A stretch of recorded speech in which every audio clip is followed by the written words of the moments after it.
नमस्कार, गोरखपुर न्यूज में आप सभी का स्वागत है। दिन भर की खबरों के साथ मैं हूं फरीद अहमद।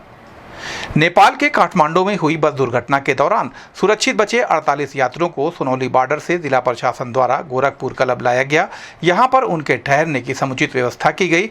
पूर्वोत्तर रेलवे के सहयोग से सभी 48 प्रभावित व्यक्तियों को उनके गंतव्य भुसावल महाराष्ट्र सुरक्षित पहुंचाने के लिए ट्रेन संख्या 20,104 में एक अतिरिक्त एसी कोच की व्यवस्था की गई। मुख्यमंत्री ने निर्देशानुसार जिला आपदा प्रबंधन प्राधिकरण गोरखपुर द्वारा जिलाधिकारी के मार्गदर्शन में एडीएम फाइनेंस और आपदा प्रभारी अधिकारी विनीत कुमार सिंह के नेतृत्व में गोरखपुर क्लब में आगंतुकों के ठहरने, जलपान, भोजन और चिकित्सीय सुविधाओं की समुचित व्यवस्था की गई। शासन के निर्देशानुसार सभी 48 यात्रियों का ट्रेन संख्या 20,104 में आरक्षण कराया गया और यह सुनिश्चित किया गया कि गोरखपुर से भुसावल तक की यात्रा के दौरान उन्हें निःशुल्क जलपान और भोजन मिलता रहे। इस अवसर पर महापौर डॉक्टर मंगलेश श्रीवास्तव, ग्रामीण विधायक विपिन सिंह और एमएलसी डॉक्टर धर्मेंद्र सिंह ने प्रभावित व्यक्तियों को सांत्वना दी और अपने हाथों से भोजन कराया। जनप्रतिनिधियों की गरिमामय उपस्थिति से सभी यात्रियों को सुरक्षित ट्रेन से रवाना किया गया। सभी यात्रियों ने प्रदेश सरकार द्वारा प्रदान की गई सहायता और सेवाओं के प्रति आभार व्यक्त किया है। इस संबंध में गोरखपुर न्यूज से बात करते हुए एडीएम फाइनेंस विनीत कुमार सिंह व महाराष्ट्र के नागरिक जितेंद्र राणे ने कहा, जो लोग गोरखपुर आए हैं अभी 48 लोग आए हुए हैं और इन सभी लोगों को यहाँ पे थोड़ी देर के लिए रेस्ट का और खाने पीने की व्यवस्था की गई। इसके पश्चात इनका 10:30 बजे से यहाँ से ट्रेन है। ट्रेन का सभी लोगों का टिकट कराया जा चुका है और साथ ही ट्रेन में इनके सुविधाजनक यात्रा के लिए रेलवे से बात करके इनके लिए अलग से एक बोगी लगाई गई है और सभी लोगों का टिकट जो है भुसावल तक के लिए, भुसावल कल शाम को 9 बजे ट्रेन पहुँचने का। सर, नेपाल से लोग कब चले हैं भारत में? नेपाल से इनको चले हुए लगभग 8-10 घंटे हो गए। नेपाल में जहाँ पे घटना घटित हुई थी वहाँ से गोरखपुर तक आने में रास्ता भी नेपाल के एरिया में खराब था और कुछ समस्याएं थी, तो उसको 10 घंटे लगभग लगते हैं यहाँ तक आने में। सर, देखा जाए कल कुछ लोग भावुक भी हो गए कि हमको जल्दी पहुँचना है, फ्लाइट की आवश्यकता है। हाँ, उसके लिए हम लोगों ने प्रयास किया था, बट गोरखपुर से मुंबई की सिर्फ एक ही फ़्लाइट है और उसमें भी टिकट की अवेलेबिलिटी नहीं थी और यात्रियों की संख्या काफ़ी ज़्यादा थी, 48 लोग थे एक साथ, तो इस वजह से वो व्यवस्था। सर, ये कब तक यहाँ से ट्रेन से रवाना होंगे? 10:30 बजे से डिपार्चर। कौन सी ट्रेन है सर? ये गोरखपुर लोकपाल तिलक टर्मिनल सुपरफास्ट। कब तक सर पहुँचा दीजिए वहाँ पे? भुसावल तक इन लोगों का सबका जाने का है, वहीं के आसपास के सभी लोग रहने वाले हैं, तो सुबह कल शाम को 9 बजे। गोरखपुर में पुलिस भर्ती परीक्षा 2 पालियों में 55 केंद्रों पर तीसरे दिन भी शांतिपूर्वक संपन्न हुई। आपको बता दें कि उत्तर प्रदेश पुलिस भर्ती परीक्षा के तीसरे दिन भी सभी परीक्षा केंद्रों पर कड़ी सुरक्षा व्यवस्था के बीच परीक्षा संपन्न कराई गई। सभी 55 परीक्षा केंद्रों पर 1100 सीसीटीवी कैमरे लगाए गए हैं। पूरे परीक्षा की जनपद से लेकर शासन स्तर तक की निगरानी की जा रही है। इसके अतिरिक्त परीक्षा केंद्रों पर पुलिसकर्मियों और स्टैटिक मजिस्ट्रेट की ड्यूटी लगाई गई है, जो पूरे परीक्षा केंद्र पर नजर रख रहे हैं। वहीं इस संबंध में परीक्षा देने वाले अभ्यर्थियों ने बताया कि पेपर बहुत अच्छा हुआ है, लेकिन गणित का भाग थोड़ा कठिन था। हालांकि पिछली बार की तुलना में इस बार का पेपर आसान था। हमें पूरा भरोसा है कि हम इस बार पास हो जाएंगे। उन्होंने बताया कि यहाँ पर परीक्षा केंद्र की भी व्यवस्था अच्छी थी। हमें निःशुल्क यात्रा करवाई जा रही है, इसके लिए हम सरकार को धन्यवाद देते हैं। इस संबंध में गोरखपुर न्यूज से बात करते हुए परीक्षा में आए अभ्यर्थियों ने कहा, कैसा रहा पेपर आपका? पेपर बहुत अच्छा रहा था। मैथ थोड़ा सा टफ लग रहा था। पिछली बार के और इस बार में क्या अंतर रहा? आज का जीएस थोड़ा सा ठीक था। हार्ड सब्जेक्ट कौन रहा? अरे मैथ ही था और हिंदी काफी बहुत बढ़िया था। हिंदी व्यवस्था कैसी थी यहाँ की? बहुत बढ़िया थी। बहुत अच्छे से, बहुत सिक्योरिटी के साथ एग्जाम हो रही है। अब देखते हैं आगे क्या होता है। आने जाने में किसी तरह की दिक्कत? कोई दिक्कत नहीं, कोई दिक्कत नहीं हो रही है। एकदम अच्छे से कहाँ से आई हैं आप? मैं देवरिया से आई हूँ। क्या नाम आपका? आंचल दुबे। आज पेपर था, कैसा रहा आपका? अच्छा था। कौन सा सब्जेक्ट सबसे हार्ड रहा? इस बात तो रीजनिंग था मेरे लिए। आने जाने में यहाँ पे किसी तरह की कोई दिक्कत? दिक्कत नहीं। कहाँ तो से बाइक से आए, बस्ती जिले से। क्या नाम आपका? स्मिता मौर्य। कहाँ से आए? हम वहाँ से हैं, आजमगढ़ से। पेपर था आपका, कैसा रहा? पेपर बहुत बढ़िया था। पिछली बार की तुलना में इस बार में क्या अंतर रहा? पिछली बार से बढ़िया था सर। इस बार सबसे हार्ड सब्जेक्ट कौन सा रहा? इस बार मैथ रहा थोड़ा सा बस। अब व्यवस्थाएं कैसी थी यहाँ की सेंटर पर? व्यवस्था बहुत बढ़िया थी। आने जाने में किस तरह की कोई दिक्कत? कोई दिक्कत ना, बस फ्री है। आप क्या चाहिए? दिवाकर। भाजपा के प्रदेश उपाध्यक्ष एवं एमएलसी डॉक्टर धर्मेंद्र सिंह ने भारत सरकार द्वारा लागू की गई एकीकृत पेंशन योजना पर प्रतिक्रिया देते हुए कहा कि कर्मचारियों की वर्षों से चली आ रही मांग को केंद्र सरकार ने पूरा कर दिया है। उन्होंने कहा कि पूरे देश में कर्मचारी लंबे समय से इस योजना की मांग कर रहे थे। इस योजना के तहत 25 वर्ष की सेवा पूरी करने वाले कर्मचारियों को अपनी पूरी पेंशन मिलेगी, जबकि 10 वर्ष की सेवा पूरी करने वाले कर्मचारियों को 10,000 रुपए की पेंशन दी जाएगी।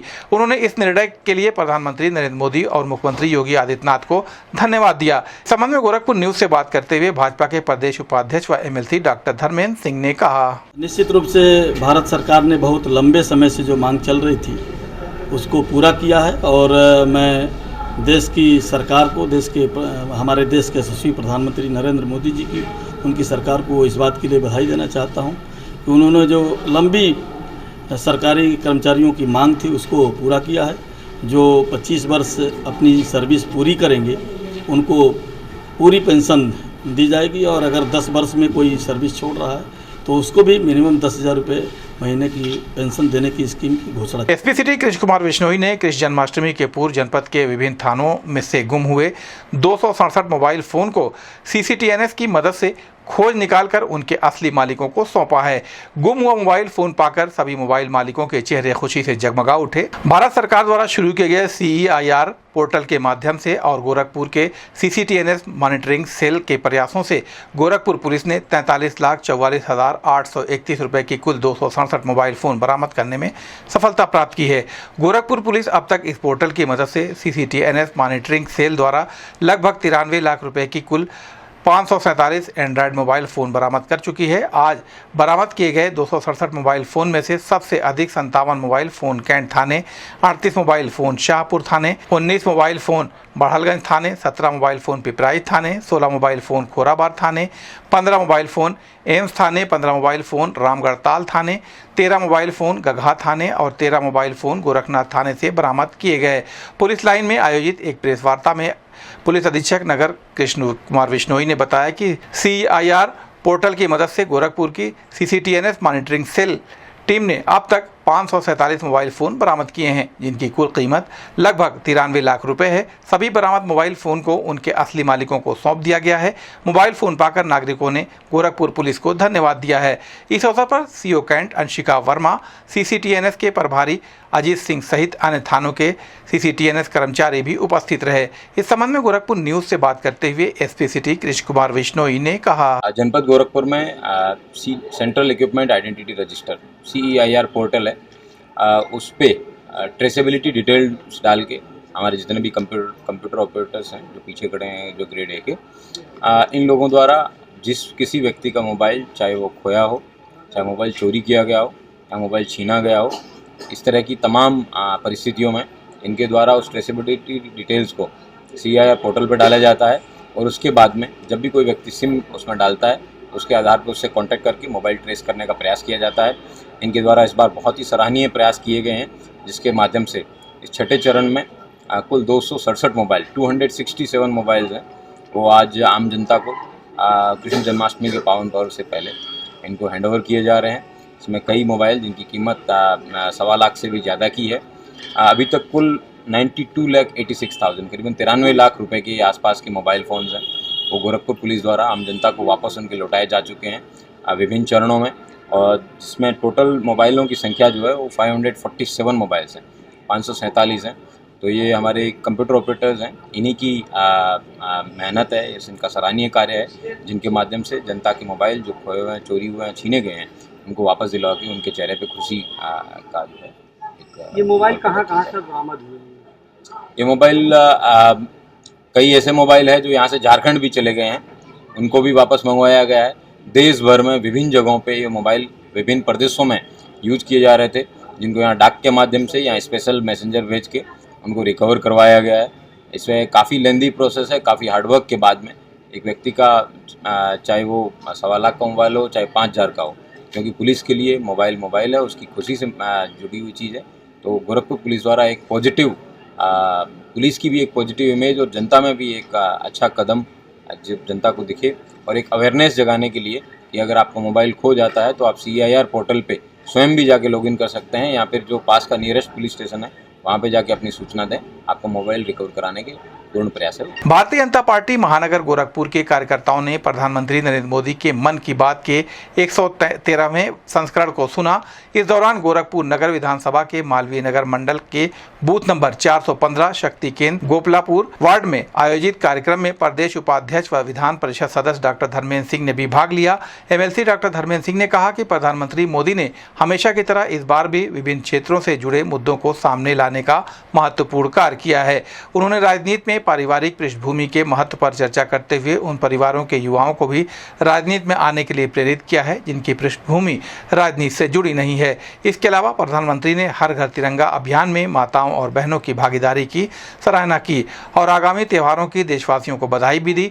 प्रधानमंत्री ने 2047 तक भारत को एक विकसित और प्रभावशाली देश बनाने की अपील की और कहा कि आज भारत विश्वगुरु बनने की दिशा में अग्रसर है। इस अवसर पर गोपालपुर के पूर्व पार्षद राम लवट निषाद, अरविंद निषाद, अजीत निषाद सहित अन्य लोग मौजूद रहे। जिनकी कोई राजनीतिक पृष्ठभूमि नहीं थी, उन्होंने एक बार फिर उसी स्पिरिट की जरूरत है। मैं अपने सभी युवा साथियों को कहूंगा, इस अभियान से जरूर जुड़े। आपका ये कदम अपने और देश के भविष्य को बदलने वाला। मेरे प्यारे देशवासियों, हर घर जिसने भी इन तस्वीरों को देखा उसका मन खुशी से जुड़ गया। श्रीनगर के डल लेक में भी तिरंगा यात्रा की बहुत तस्वीर है। हम सबने भी अरुणाचल प्रदेश के इस कामिल जिले में भी 600 फीट लंबे तिरंगे के साथ यात्रा निकाली। देश के अन्य राज्यों में भी इसी तरह हर उम्र के लोग एक रियल स्टोरी इन दिनों असम में बन रही है। असम में तिनसुकिया जिले के छोटे से गांव बारेपुरी में मोरान समुदाय के लोग रहते हैं और इसी गांव में रहते हैं वो लोग जीवन जिन्हें। इस संबंध में गोरखपुर न्यूज से बात करते हुए भाजपा के प्रदेश उपाध्यक्ष व एमएलसी डॉक्टर धर्मेंद्र सिंह ने कहा, प्रधानमंत्री मोदी जी के मन की बात हर माह के आखिरी रविवार को होती है और यह देश के लिए अद्भुत क्षण होता है जब देश के प्रधानमंत्री आम जन के मन की बात जो कोई पर्दे के ऊपर नहीं आ पाती है उन सब बातों को भी मन की बात के तहत करते हैं। हम सब भी किसी न किसी बूथ पर जा कर के प्रधानमंत्री जी के मन की बात को सुनते हैं। आज गोरखपुर के गोपलापुर के 415 नंबर बूथ पर हम लोग भी यहाँ पर आज प्रधानमंत्री मोदी जी के मन की बात को सुने हैं। मोदी जी ने जो मन की बात में हर बार अलग अलग क्षेत्रों से उन बातों को पर्दे के ऊपर लाने का काम करते हैं और जिस तरह उन्होंने जिक्र किया कि राजनीति में केवल कुछ ऐसे परिवार जिनके पारिवारिक बैकग्राउंड राजनीति में है वही लोग राजनीति में आगे अधिकतर आते हैं। उन्होंने कहा कि उन परिवारों को भी आगे आना चाहिए जिनका पारिवारिक बैकग्राउंड राजनीति में नहीं है। ऐसे युवाओं को भी उन्होंने प्रेरित किया कि वो राजनीति में आगे आए। उन्होंने तिरंगा यात्रा जो हर घर तिरंगा अभियान था उसकी तारीफ़ की और उसमें बढ़ चढ़ करके देश की माँ बहनों ने उसमें अधिकतर भागीदारी की, उनकी भी उन्होंने सराहना की। देश भर में अलग अलग छोटे छोटे जो कार्य पॉजिटिव दिशा में होते हैं उनका भी उन्होंने जिक्र किया और आगे जो पर्व त्यौहार हैं पीछे भी पर्व त्यौहार उनकी बधाई भी देशवासियों को दी और उन्होंने अपील की कि इस तरह के कोई पॉजिटिव वर्क अगर देश के अंदर कोई कर रहा है तो उन्हें पत्र के माध्यम से अवगत कराएंगे ताकि वो मन की बात में उसका जिक्र कर सकें। इसलिए ये मन की बात एक राजनीति से अलग हटकर देश को आगे बढ़ाने का और उन्होंने 2047 में देश प्रभावशाली ढंग से आगे बढ़कर के विकसित भारत बने इसकी भी अपील की।